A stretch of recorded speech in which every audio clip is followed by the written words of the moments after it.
Yo, yo, yo, good people. It's your homie Herb, man. And you back upside the head with another hot banger boogie. Hey, look, go tell somebody your homie Herb, man, is on. And if you're new to our particular platform, go ahead and hit that logo right at the bottom of your screen right there and hit that notification bell so that you never miss what we bring to the table. All right, so what we're talking about today is what is a virus, okay? By definition, a virus is an infectious agent. It's a poison, okay? It's kind of like a liquefied poison. And basically what it does is it attaches itself to our cells, it gets into the cells, and then it releases this toxicity, this toxin, all right, this poison in our cells. What that does is it breaks down our cells. And then the virus utilizes the pieces and the parts to the broken down cell to replicate itself, to build itself. Now, one of the things is that a virus normally cannot survive outside of the host. So it has to be in a living organism, okay? Now, a virus is not living nor is it dead. So it's kind of like a vampire, okay? It's kind of like the Walking Dead. And it sucks the life out of one thing to strengthen itself, okay? And so in this regard, we're gonna look at a virus like a vampire. It sucks the blood out of the cell to replicate itself, to strengthen itself, to add to itself, okay? And so this is what's going on. Now, the one thing I want us to understand is that viruses don't live well outside of animals and humans. They do not live well. So when we're looking at this pandemics or these particular pandemics throughout history, we have to ask ourselves the question, if a virus cannot live outside of something living for too long, then how are we getting the virus? How are we getting the virus? And I would suggest you understand some of the mechanisms, some of the ways you can contract a virus. And one of them is actually breathing it in, okay? Another one is eating it. Another one is drinking it. Let me say that again. One way you can get it in your system is breathing it in. Another way is eating. Another way is drinking something that has been contaminated with the virus, a bacteria, or a fungi. What I'm saying to you is that that is the real true way that a virus can live, is it has to be inside of you.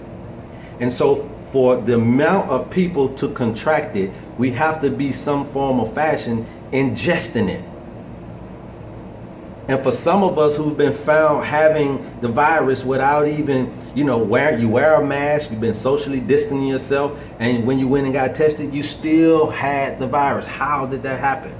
How did you get the virus? Okay? And so these are some of the misnomers that we really need to pay attention to. Now, part two of that is population, okay, density.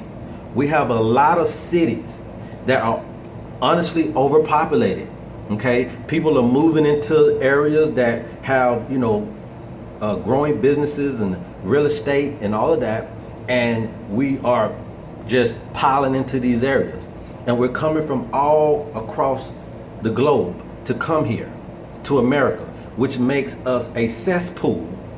All right. Now, on top of that, we handle our animals a lot more different than we used to.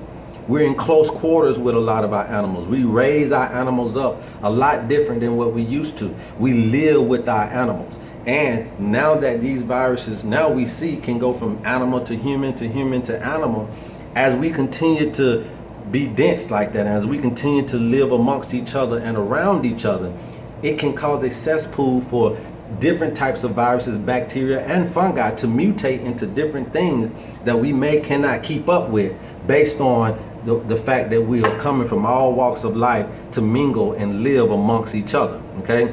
So that's why you may be hearing things about population control and depopulating, because that can be a factor to handling this thing, okay?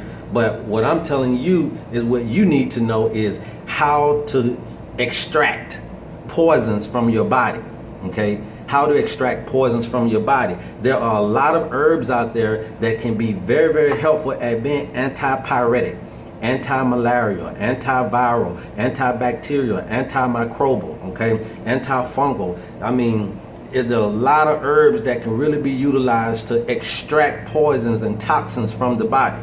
No matter if it's your respiratory system, if it's your digestive system, if it's your cardiovascular system, there are herbs that God had put out here that we can utilize to help us in this time. And as you see, as we move forward, there's going to be a fight to create cures, okay? And I'm here to tell you that the real cure is yourself. Giving your body its own opportunity to heal itself will at some point be the defining thing.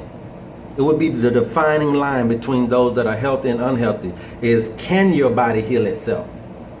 Can you give it the time to do it? That's one component. But even if you give it the time to do it, can it actually heal itself? All right. And so we're going to get into this future that we don't know a whole lot about. We're going to get into the unknown, and we're going to have to use all of the things that we have at our disposal, because we don't know what works, and we will not know what works until we incorporate everything, until we incorporate everyone. So I'm calling on the herbalist community to continue to work with the herbs and work with yourself and work with your family and your clients to figure out what works best for us in these trying times, in these times that we don't know where to go, who has what we need, where is that cure. And so it's going to be important to just know that if you fast, if you detox, if you take simple things like turmeric, drink a lot of water, stay away from eating for a particular time, that may give the body enough time to heal itself. We may just have to stop doing certain things for a while just to get over the hump, just to get our body strong enough to deal with the adverse conditions that we're in. But remember, the body is a very, very great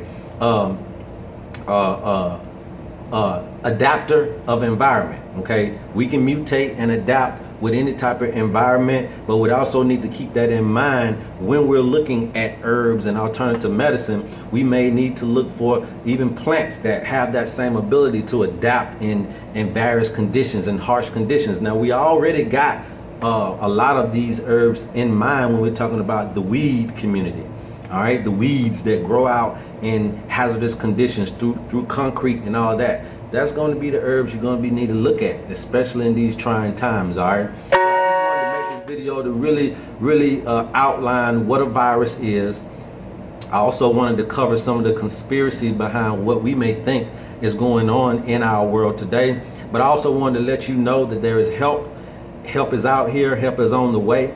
Just maintain. I know a lot of us are going through some mental illnesses and stresses while being quarantined and having to be sheltered in place with our loved ones and our family members that we may, have not wanted to have that much time alone with. All right, but we just got to work those situations out. We got to work those relationships out. It's a great time for communication building. It's a great time for forgiving oneself and whoever else has done something to you, because if you haven't learned anything in this, you need to learn to stay healthy, one, and to stay together too. All right, and this has been your homie Herb Man. I love you guys, and there's absolutely nothing you can do about it. Hey, go tell somebody to go tell somebody your homie Herb Man was on. And until next time, peace. Yes, sir. I love you.